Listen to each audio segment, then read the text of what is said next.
سلام دوستای گلم، به کانال هوای زندگی خوش آمدین. فاتی هستم، 52 ساله، راوی سرگذشت‌های واقعی کانال. قبل از هر چیز خواهشمندم برای حمایت از ما لطفاً کانال رو سابسکرایب کنین و لایک و کامنت فراموش نشه. یادآور میشم تمامی سرگذشت‌های کانال واقعی هستن و فقط اسامی اشخاص برای رعایت حریم شخصی تغییر کرده. وقتی دایی یونسم ازدواج کرد، من هنوز سن و سالی نداشتم و 10-11 ساله بودم. دایی یونسم و از همه داییام بیشتر دوست داشتم. اونم همه جوره هوامو داشت. زنداییم فامیل می شد و در واقع زندایی رو قبلا دیده بودم. به همه عالم بچگی همش تو فکر زیبایی و اندام قشنگش بودم.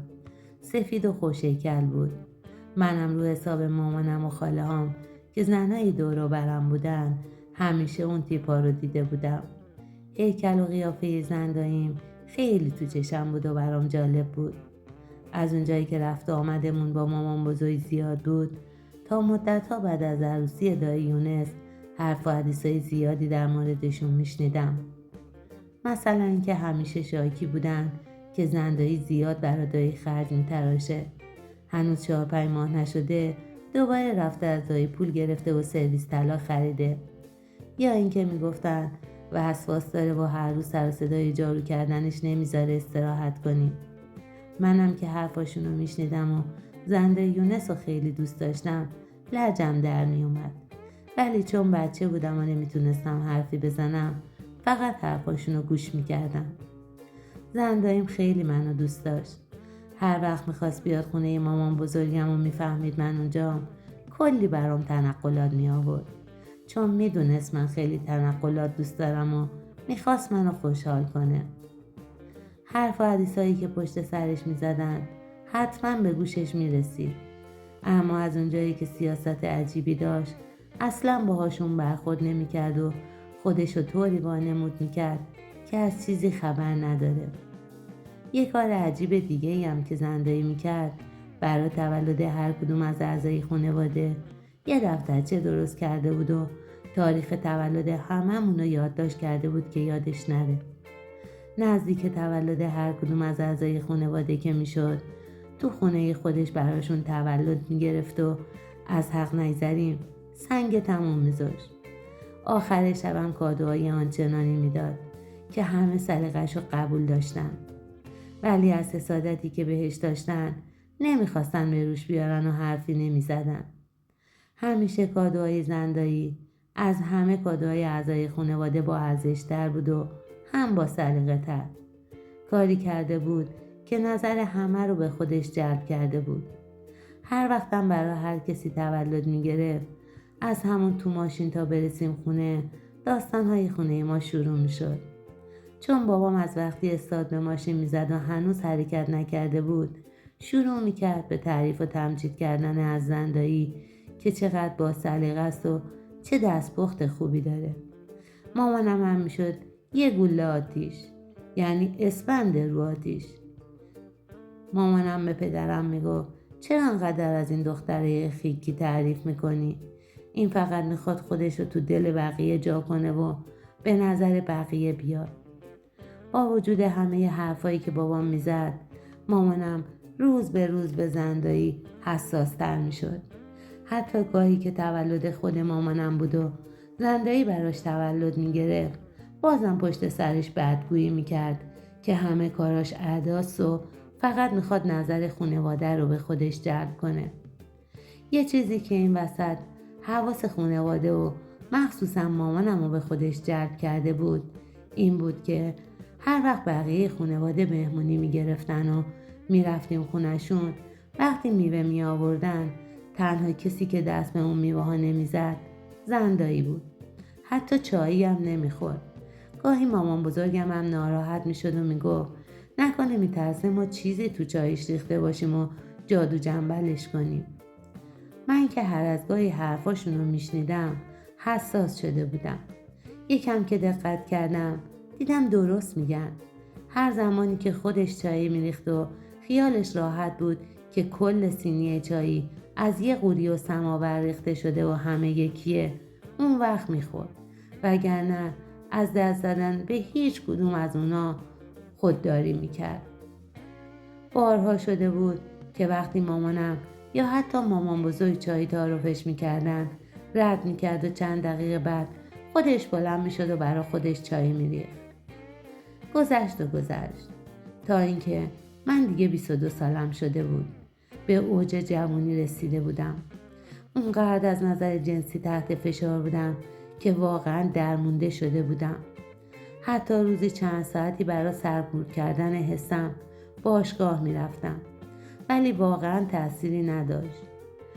تو اون برهه مامانم اینا اسباب کشی داشتن و قرار بود برن به شهرستان. منم به واسطه کارم که تهران بود برام خیلی سخت بود که برم و برگردم.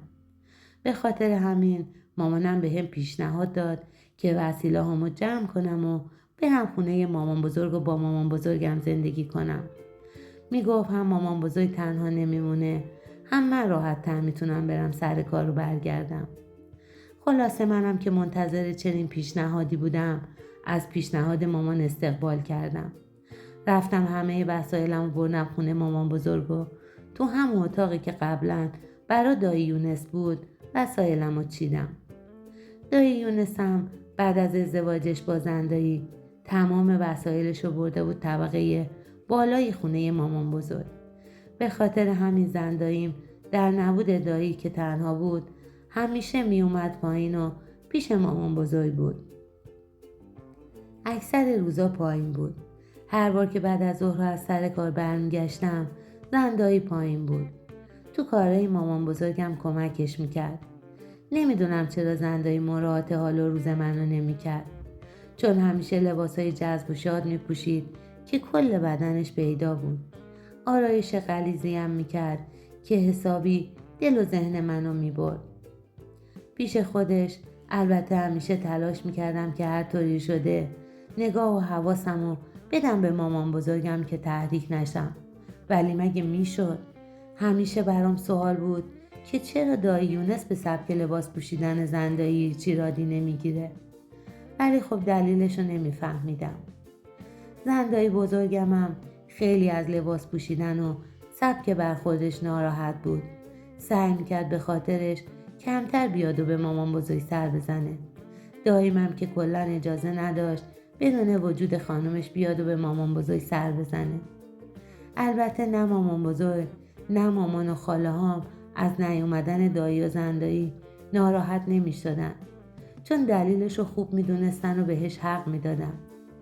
به هر صورتی بود روزا همینطور می زشت، تا اینکه یه روز که از سر کار اومدم و طبق معمول زندایی پایین پیش مامان بزرگ بود دیگه نتونستم طاقت بیارم.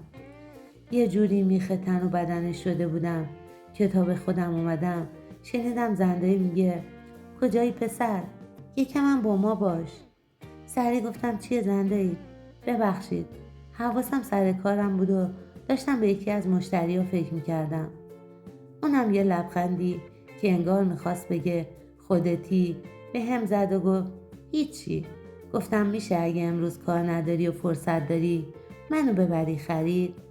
آخه پس فردا تولد خالته. امشبم داییت خیلی دیر میاد. منم هنوز هیچ کاری نکردم و کلی کار دارم. سریع گفتم باشه حتما، فقط اجازه بده یه دوش بگیرم خستگی از تنم بره بیرون. بعدم سریع لباسا و حولم و برداشتم و رفتم همون. شسته و نشسته زدم بیرون و رفتم صداش کردم و بعدم از خونه زدیم بیرون. 1-2 ساعتی طول کشید و وقتی همه خریداشو کرد و تموم شد یکم از وسایل رو برداشت و چند تا از اونا رو هم داد دست من. جلوتر از من راه افتاد. منم پشت سرش راه میرفتم. دیگه اینجا مثل خونه نبود که نگاهمو به یه طرف دیگه بندازم که نگام به تن و بدنش نیفته. همونطور جلوم راه میرفت و با هر قدمی که برمی داشت اعضای بدنش حرکت میکرد. محوش شده بودم. همونطور که به محو بدن زندایی بودم و قدم برمی داشتم اصلا متوجه رسیدن به ماشین نشده بودم. فقط یه مرتبه بدون اینکه متوجه بشم قدم آخرمو که برداشتم رفتم تو سینه زندایی که وایساده بود کنار ماشین. یه لبخندی به هم زد و گفت چیه پسر؟ خوب تو کیفیا؟ بشین بریم. شیطونی رو بذار کنار. الان دایید میاد خونه و شام نداریم. بعدم هر دو سوار شدیم. همه وسایل رو گذاشت روی صندلی عقب و خودش نشست جلو. منم ماشین رو روشن کردم و راه افتادم. هنوز چند متری نرفته بودیم که تا اومدم دنده ماشین رو عوض کنم دستشو گذاشت رو دستم. گرمای دستاش یه آتیشی به جونم انداخت که دلم میخواست زمان همونجا بیسته و حرکت نکنه. یه نگاه تو چشاش کردم. اونم یه نگاه تو چشام کرد و گفت چیه؟ خوب داغ کردی یا؟ چیزی نگفتم. گفت میدونم تو فکر و ذهنت مدت هاست چی میذاره. باشه عیب نداره. ولی با من بودن شرط داره. شرطش هم اینه که میخوام یه کاری برام انجام بدی. اگه انجام دادی به محض انجام دادنش منم خودمو همه جوره در اختیارت میذارم. با شنیدن جمله خودمو در اختیارت میذارم دلم ریخت. چون همیشه فکر میکردم اینکه یه روز من به زندایی برسم و زندایی رو بغل کنم یه چیزی مثل محالاته. اون لحظه خجالت رو گذاشتم کنار و پرسیدم چه کاری باید انجام بدم. گفت بذار برسیم خونه یه ورق کاغذ بهت میدم. فقط باید بدون اینکه بازش کنی ببری تو خونت و اونو تو گلدون یا باغچه خونه خاکش کنی. گفتم باشه قبوله. یه لبخند زد و گفت خب حالا ببینم کجا میخوای بری؟ نکنه میخوای بری تو اتاق ننه بزرگت بهت حال بدم؟ گفتم آخه جایی رو ندارم زندایی. یه زمین خرابه ته کوچه بود که با دستش نشونم داد. با ماشین رفتم داخل اون زمین و ماشین رو سر و ته گذاشتم. اون روز همونجا تو ماشین یه حال اساسی بهم داد. یکم که گذشت و یه جورایی خرم از پل گذشت تازه یادم افتاد باید خجالت میکشیدم. ولی دیگه کار از کار گذشته بود و ترجیح دادم تو ماشین تا برسیم خونه حرفی نزنم. حتی از خجالتم به سمت صندلی شاگردم نگاه نکردم. وقتی رسیدیم خریداشو بردم بالا و اونم اون کاغذ رو که بهش قول داده بودم دستم داد. به هم گفت تو گلدون یا باغچه خونه خاکش کن. گفتم باشه. کاغذ رو گذاشتم تو جیب شلوارم. میدونستم اون دعا چیه و برای چه موضوعی باید ازش استفاده میکرد. از اون طرف خوب میدونستم با خاک کردن اون کاغذ تو گلدون یا باغچه خونمون یه خیانت بزرگ به پدر و مادرم کردم. ولی از اون طرف نمیتونستم زیر قولم بزنم و قسم خورده بودم. اون 2 روز تا رسیدن تولد خاله دیگه زندایی پایین نیومد. تا بالاخره روز تولد خاله شد و همه رفتیم بالا خونه دایی. اون شبم اصلا به هم توجهی نکرد و کلا با هم هیچ حرفی نزد. یه جوری شده بود که از اون رابطه و اون شب لعنتی دیگه رابطه من و زندایی شکراب شده بود. دائم تو فکر اون روز و اون رابطه بودم. از یه طرف فکر لذت اون رابطه، از طرفی فکر خیانتی که به دایی و پدر مادرم کرده بودم داشت عذابم میداد. تن و بدنم رو میلرزون. الان که چند ماهی از اون رابطه میگذره و میبینم هیچ مدل نمیتونم از فکر و ذهن دایی و رابطه داشتن با زندایی بیرون بیام، تصمیم گرفتم به شهرستان و پیش پدر و مادرم برگردم و از زندایی جدا بشم و خودم از گناه کبیره‌ای که انجام داده بودم رها کنم. وقتی که زندایی متوجه تصمیمم شد خیلی ناراحت شد. ولی راستش من دیگه تصمیم خودم رو گرفته بودم و هر طوری شد از شهرستان به شهر خودمون برگشتم. دوستان عزیز، این بود سرگذشت دوست عزیزمون. اگر شما دوستان هم مایلین سرگذشت و تجربه زندگیتون با بقیه دوستان به اشتراک گذاشته بشه، میتونین از زیر همین ویدیو با گذاشتن کامنت با ما در ارتباط باشین. ممنون از اینکه با گذاشتن کامنت و لایک کردن از ما حمایت میکنین. اگر به سرگذشت‌های واقعی دوستان علاقه‌مند هستین، میتونین از زیر همین ویدیو با سابسکرایب کردن و مشترک شدن عضو کانال ما بشین و با زدن زنگوله کنارش اولین نفری باشین که از ویدیوهای ما باخبر میشین. تا سرگذشت بعد شما رو به خدا میسپارم.